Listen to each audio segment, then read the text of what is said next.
welcome. Great to have you with us in Joburg today. I watched your documentary and it was very insightful. You have a very unique approach to producing documentaries. Tell us about that. So I actually come from a fine art background. I studied fine art at Stellenbosch University.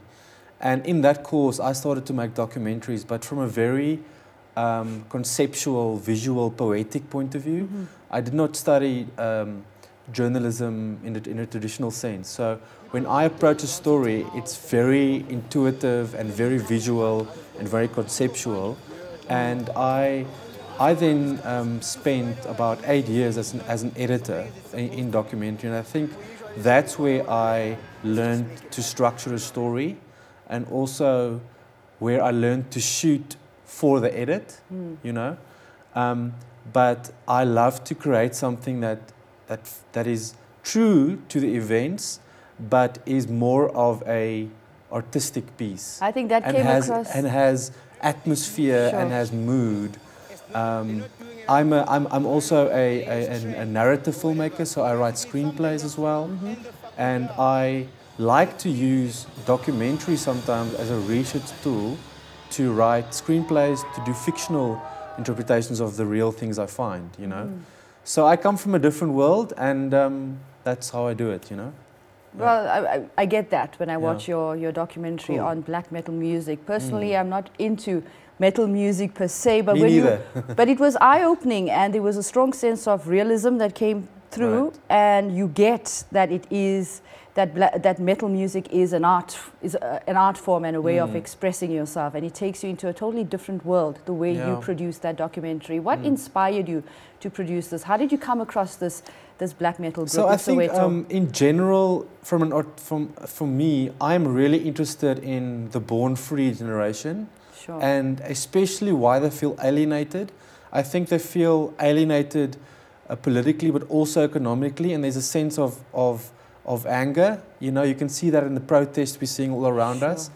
And I did spend a lot of time before in Soweto doing other documentaries, and I met one of the kids there that are punks, and that's a drummer in the band. And it's a theme to most of my work, is exploring youth culture in the born free generation.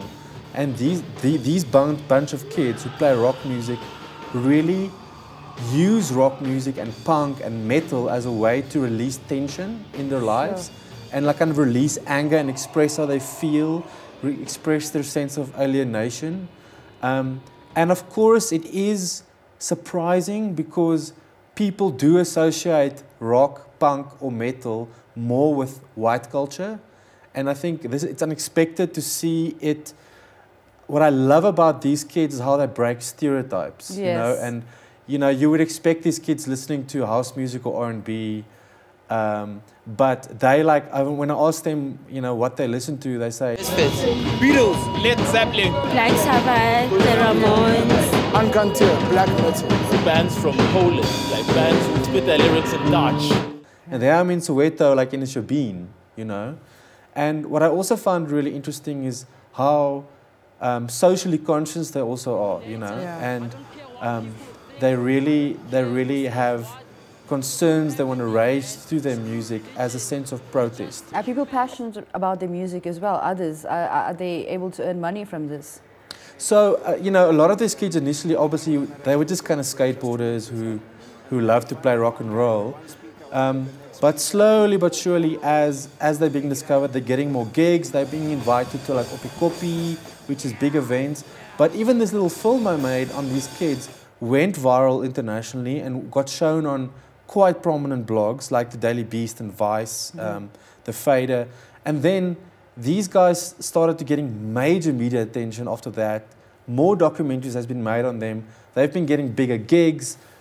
I think they're going to be starting to play overseas, you know, just because some people are now showing the world, look, there they are, and they really want to make music for a living. And a lot of these kids that I spoke to in the beginning had to do boring office jobs. Like, imagine a kid who's up in a punk rock band, Soweto, but he has to do telesales in the day. And he tells me how depressed he is. He just wants to play music. Yeah. So it's obviously very niche, you know, what they're doing. But they are slowly but surely getting the attention. And I would say could be the front runners of the new wave of South African rock and roll.